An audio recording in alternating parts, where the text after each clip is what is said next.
Will the upcoming solar eclipse mark the ending of our times? Well, let's give you a little history lesson here. In ancient civilizations, specific to Chinese culture, for example, they believed that eclipses were a bad omen. For example, solar eclipses, when the moon is passing between the sun and the earth, casting its shadow, they believed that it was the celestial dragon basically swallowing up the sun. Okay, and this signified a bad omen in that it was foretelling the future and not necessarily a good future.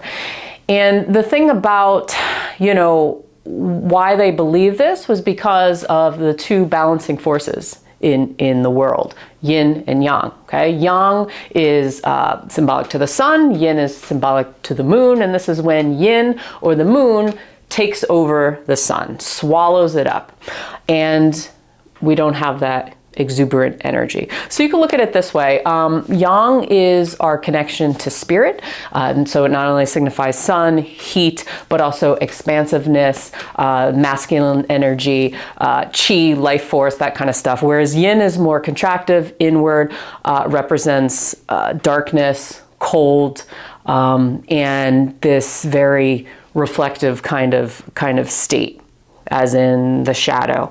So they thought that eclipses were a bad omen for civilization, in that the darkness is taking over. It's swallowing up this connection to the spirit, okay? Connection to the cosmic universe at will. But do I think that the upcoming solar eclipse is going to mark the ending of times? In my opinion, no. Why? Well, because they've been happening for many, many years. The next one's full eclipse is not happening until 2044, of course. But I think we can, in ancient civilizations, there was a lot of symbolism behind this stuff.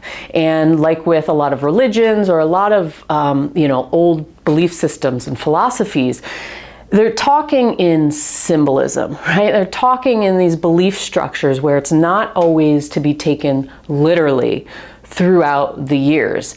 And being a human right now in 2024 on Earth, we shouldn't take it literally either. But there is a very deep, profound meaning when something like an eclipse comes around, some event, astrological event that doesn't happen very often. Right away, people jump to, it's a bad omen, darkness is going to take over. You'll see a lot of people say, oh, something is going to happen. But, something's going to happen, open up your eyes, this is, the ending of times, blah, blah, blah. But look at it not from the literal point. Look at it from what you can take symbolically. Okay, so like I said, we have yin and we have yang. These are the dual forces of existence.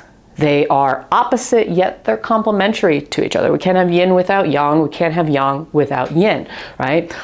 It's in nature. We have yin and yang always in flux, always working together, right? The sun rises, the sun sets, the days get dark, then they get light again, right? We see everything from birth to death cycles in nature.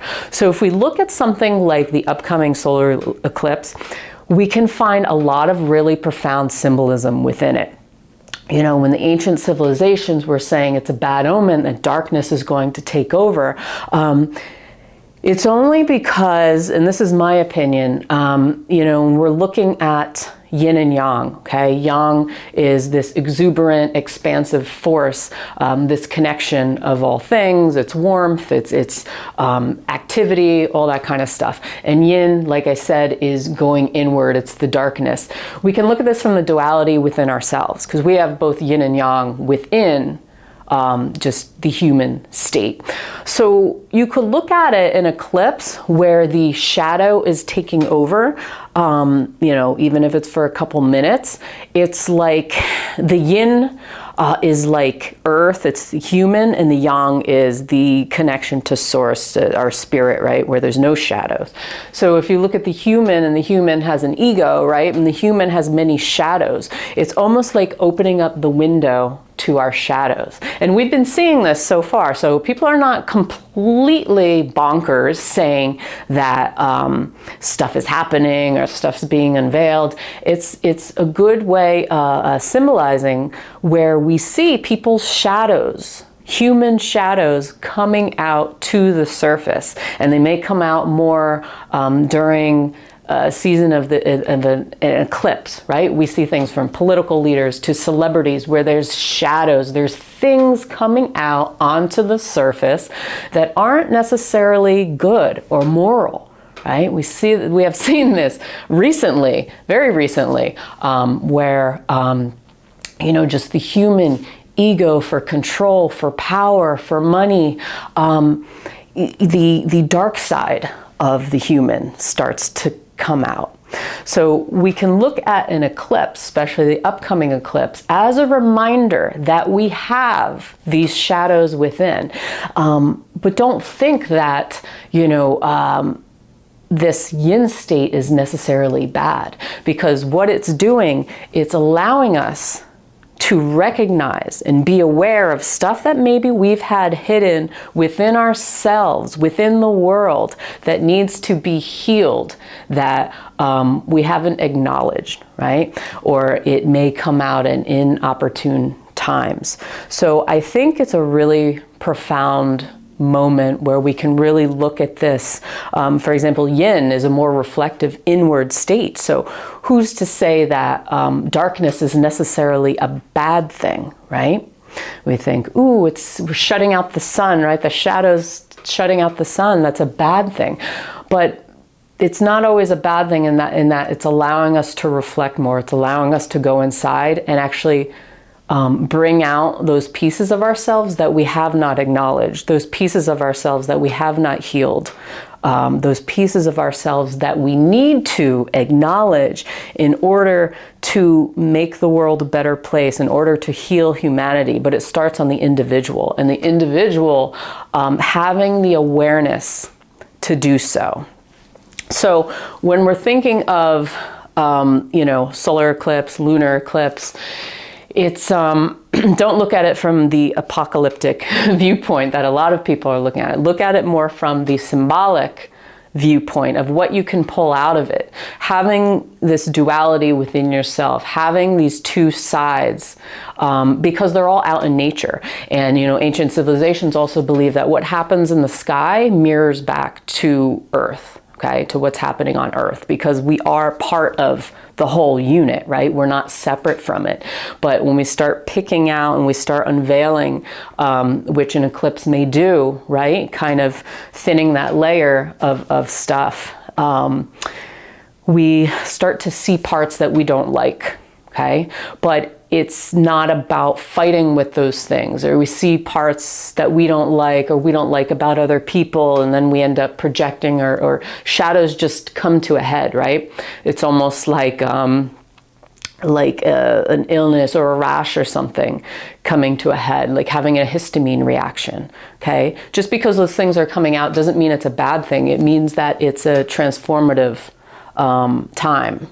So if the yin shadows are blocking the yang sun, does that mean that the human tie to spirit is temporarily severed, is disconnected, where we're living in this state of just ego, right? Of just this earthy type of ego?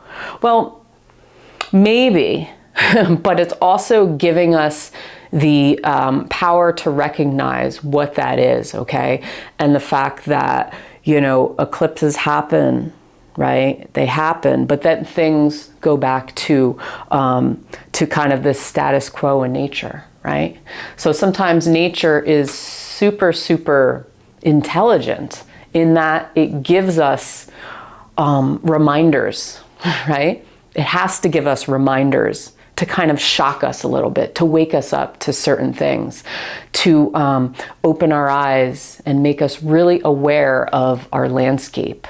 So use the natural world around you as your guide, and the landscape around you as your mirror, okay?